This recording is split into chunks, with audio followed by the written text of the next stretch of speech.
Le jour vient de se lever à Gbazébré. C'est dans ce quartier situé dans la ville de Soubré que réside le nouveau bachelier. Ici, Anoï vit dans cette petite pièce sans électricité. Seul dans la maison, c'est à l'aide d'une lampe tempête que notre bachelier étudiait à la tombée de la nuit. Il est l'un des bacheliers qui a retenu l'attention des Ivoiriens en cette année 2021. Après 12 tentatives sans succès, Anoï a pu décrocher le précieux sésame, le baccalauréat série A2. Mon âge ne me permet même pas d'aller à l'université, mais si je pouvais avoir un endroit où je peux être casé, ça allait me plaire aussi.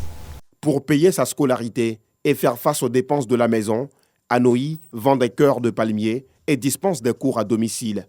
Pendant ces 12 ans, j'allais en brousse, je nettoyais les champs des gens péniblement et je me blessais souvent.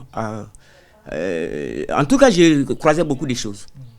Et pendant ces 12 ans, j'ai donné encore des cours à domicile aux petits-enfants qui sont au CP1, CP1 jusqu'au CM2, CM2 jusqu'en 3e. Je ne peux pas dire que ces cours à domicile, ça me donne beaucoup d'argent. Nous sommes entre familles. Quand les gens me rapprochent, je sais qu'ils n'ont rien. Certains parents n'ont rien. Bon, ils me tutient vraiment. Si j'ai un peu d'argent, d'autres me donnent 5 000, d'autres me donnent 10 000. Ceux qui sont un peu généreux, ils me donnent au moins 30 à 15. Inscrit à l'école primaire publique dans les années 70 pour ensuite arrêter les études en 1990, ce n'est qu'en 2010 que le nouveau bachelier reprend le chemin de l'école. Un retard lié à son état de santé. J'ai fait plusieurs années sans aller à l'école à cause des maladies. J'ai chuté. À chaque fois, on dit c'est une attaque dans la gorge. Les gens avec qui j'ai fréquenté, ils sont dans l'administration. Eux-mêmes me donnent des conseils. Que, ouais, il faut arrêter. Il faut aller, tu vas faire planter. Tu es vieux, tu es trop âgé. Pour intégrer le système éducatif, Anoï a dû réduire son âge. J'ai 57 ans aujourd'hui. J'ai dû diminuer mon âge pour avoir 30 ans. Le candidat libre ne m'arrangeait pas bien. Donc il fallait aller en classe pour pouvoir suivre les cours régulièrement. Pour suivre les cours régulièrement, il fallait s'inscrire dans une école privée. J'ai même 6 complets de kaki que j'ai cousus moi-même. Ça ne me gênait pas. Un tour dans son établissement nous permet de découvrir qu'Anoï était un élève exemplaire, nous confient ses encadreurs et enseignants. C'est un élève courageux et ambitieux. Il vient en tenue, il vient en kaki. Voilà, comme les autres. Quand il vient, il a un sac là, vous voyez les sacs de sel là. Il a ce sac là, il met ses habits dedans. Il vient, il est en kaki, il se met en classe comme tout le monde. Quand vous entrez en classe terminale A, le tout est assis à la porte là. Il est assis là. Ah non, ça va, parce que je suis l'éducateur de tutelle. Ça va, oui, le midi, 14h, il est ici avant tout le monde. Vous le voyez dans une salle de classe assis, midi et 2, il est avec sa Bible, le Nouveau Testament, entre les lits, souvent il lui demande, mais tu vas pas à la maison? Il dit, non monsieur, je suis là, il y a un professeur qui doit venir. Entre eux, les élèves, il y avait surtout ceux de 6e, les plus petits là, qui avaient une attitude vis-à-vis de sa personne. Parce qu'eux, ils n'avaient jamais vu quelqu'un comme ça, qui peut être leur papa. Donc, souvent, les élèves se mettaient dans les halls là, pour le regarder. Quand ils saluent les élèves de 6e, ils lui disent bonjour tonton. Vous voyez? Donc, ça faisait un peu rire, tout ça là. Voilà. Ramata Soumaoro connaît bien Anoï. Il était son voisin de classe. Il arrivait qu'on étudiait ensemble de 16h, voire 20h. Le lendemain, il venait encore avec nous. Il nous encourageait à bosser. Il était bon en anglais, en allemand, surtout oralement même. Quand il arrivait que je ne comprenais pas quelque chose en anglais, il m'approchait. Et si vraiment aujourd'hui j'ai eu le bac, je peux vraiment remercier le Dieu grâce à son encouragement qu'il nous a apporté dans la classe. À Soubré, le courage du nouveau bachelier est connu de tous. Lui-même, il se débrouille.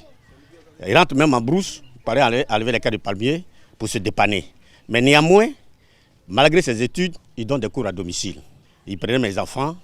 Un peu en ville même, il prend des enfants. Il y a des gens qui ne sont pas conscients. Quelqu'un qui est en train d'aider vos enfants à réussir, et souvent quand ils finissent, 5 francs même, il y en a qui ne donnent pas.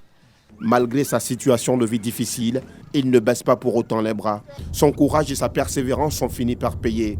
Il est reçu en audience par le ministre Alain Donwayi, président du conseil régional de la Nawa. Nous allons le suivre, discuter avec lui et puis déceler ce qui est là de meilleur, qui peut être utile à la société. Comme pour dire, tant qu'il y a la vie, il y a de l'espoir et l'histoire de ce quinquagénaire est un témoignage pour la jeune génération. Dans la région de l'Agnébitiassa, précisément à Agoville, les chefs de village sont confrontés à différentes difficultés qui entravent leur gestion. Entre autres, le problème de la légitimité de ceux-ci, la manipulation des chefs par certains hommes politiques et cadres de village. Depuis ce matin, la préfecture d'Agoville sert de lieu de séminaire pour tous les chefs de village. Un séminaire qui vise à renforcer leurs capacités et celles de leurs notables. Vous savez, aujourd'hui, dans l'armature ivoirienne, le village est l'entité de base de l'administration ivoirienne et il est géré par un chef. Le premier constat, beaucoup de chefs exercent, mais ils n'ont pas de comité villageois comme prescrit par la réglementation en vigueur. Et en plus, nous avons toujours des discussions, des problèmes, des différends entre les chefs et les cadres à travers les associations de développement appelées communément les mutuelles de développement.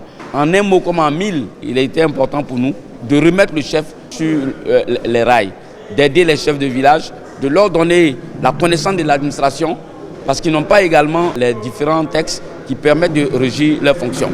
Pour le conférencier du jour, le préfet hors grade Daouda Ouattara, conseiller spécial du Premier ministre, l'enjeu majeur du séminaire est de valoriser le rôle des chefs de village en leur donnant tous les instruments nécessaires pour la bonne gestion de leur localité. Le chef de village devient chef de circonscription. Donc c'est quand même quelqu'un qui est très important. C'est un maillon essentiel de l'administration. Il faut que les sous-préfets les aident à asseoir leur autorité dans les villages et qu'eux aussi se sentent responsables. Un séminaire de formation qui vise aussi à donner aux chefs les moyens et astuces pour préserver la cohésion sociale et maintenir la paix. Avec tout ce que nous avons comme historique sur la situation des conflits dans cette région, nous sommes appelés à apporter notre contribution. Quand le chef lui-même maîtrise son village, si le chef n'est pas contesté, s'il a l'aura, mais c'est cette légitimité-là qui va lui permettre de rassembler tout le monde autour de lui. Si cette légitimité est contestée, naturellement, cela a un effet sur la cohésion sociale. Occasion pour les nombreux chefs de village du département de poser toutes leurs préoccupations. Le thème est bien approprié, mais il faudrait aussi qu'on ait les éléments, tous les tests qui doivent aider le chef de village à bien gérer son village. 150 chefs de village, chefs de terre et responsables d'associations prennent part à ce séminaire qui prendra fin le jeudi 5 août prochain. Acropole déserte, touristes absents. Confrontés à une canicule exceptionnelle, la Grèce ferme ses sites touristiques en plein air pour une semaine.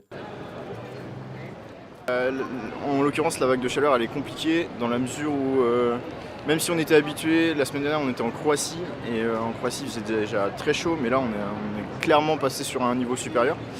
Et en ce qui concerne les visites, on ne s'attendait pas à ce que les lieux touristiques soient fermés si tôt.